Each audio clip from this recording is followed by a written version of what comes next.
വരാനുള്ളതൊന്നും വഴി തങ്ങില്ലെന്ന് പറയുന്നത് ഇതാണ് കേട്ടോ. ഇത് കോലാൻ പോയതിൻ്റെ ലാസ്റ്റ് പാർട്ട് വീഡിയോ ആണ്. ഹെവി റെയിൻ ഉള്ള സമയത്ത് നമ്മളൊരു ഐലൻഡിൽ പോയി കഴിഞ്ഞാലുള്ള അവസ്ഥ എന്തോരം മോശമാണെന്ന് മനസ്സിലാക്കിയൊരു ദിവസമാണ് ഇത്.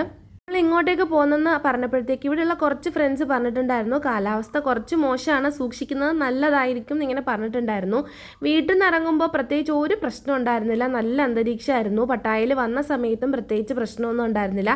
കോലാൻ വന്ന് ആദ്യത്തെ കുറച്ച് സമയങ്ങളിലൊന്നും ഒരു പ്രശ്നം ഉണ്ടായിരുന്നില്ല. പെട്ടെന്നാണ് ക്ലൈമറ്റ് ചേഞ്ച് ആയത്. എസ്പെഷ്യലി ബീച്ചും കൂടെ ആയതുകൊണ്ട് വളരെ പെട്ടെന്നാണ് ക്ലൈമറ്റ് ചേഞ്ച് ആയത്. ഇടിയായി, മിന്നലായി, മഴയായി, കാറ്റായി, കൊടുങ്കാറ്റായി, ഒന്നും പറയണ്ട. ഞാൻ വിചാരിച്ച് സുനാമി എന്തോ വരാൻ പോവുകയാണെന്ന്. ഇവിടെ ഉള്ളവർക്ക് ഇതൊരു പ്രശ്നമായിരിക്കത്തില്ല, അവർ കണ്ട് അതൊരു വലിയ ഇതായിരിക്കില്ല. പക്ഷെ പുറത്തുനിന്ന് വന്ന നമുക്ക് നല്ല ബുദ്ധിമുട്ടായിരുന്നു. കയറി നിൽക്കാൻ ഒരു സ്ഥലം പോലും ഉണ്ടായിരുന്നില്ല. അതിനെക്കാട്ടിലൊക്കെ ഉപരി കൗശിക്ക് നന്നായി പേടിച്ചിട്ടുണ്ടായിരുന്നു. കൗശിക്ക് മാത്രമല്ല, അവിടെയുള്ള എല്ലാ കുട്ടികളും നല്ല പോലെ കരയുന്നുണ്ടായിരുന്നു കേട്ടോ, പേടിച്ച് വിറച്ചിട്ട്. അതുകൊണ്ട് തന്നെ ഇനി അധിക നേരം അവിടെ നിൽക്കണ്ടെന്നും പറഞ്ഞ് ഞങ്ങളിങ്ങനെ തിരിച്ചിറങ്ങിയ സമയത്ത് പെട്ടെന്ന് മഴ മാറിയിട്ട് വെയിലായി. പിന്നെ അവൻ്റെ ആ പേടി മാറ്റാൻ വേണ്ടിയിട്ട് ഞങ്ങൾ വേറൊരു ബീച്ചിൽ കൊണ്ടുപോയി കുറച്ച് നേരം ഒന്ന് കളിപ്പിച്ചിട്ടുണ്ടായിരുന്നു. സ്ഥലമൊക്കെ അടിപൊളിയാണ്, പക്ഷെ ഞങ്ങൾ പോയ സമയം എന്തോ കുറച്ച് മോശമായിരുന്നു. അതുകൊണ്ടാണ് അങ്ങനെയൊക്കെ സംഭവിച്ചത്.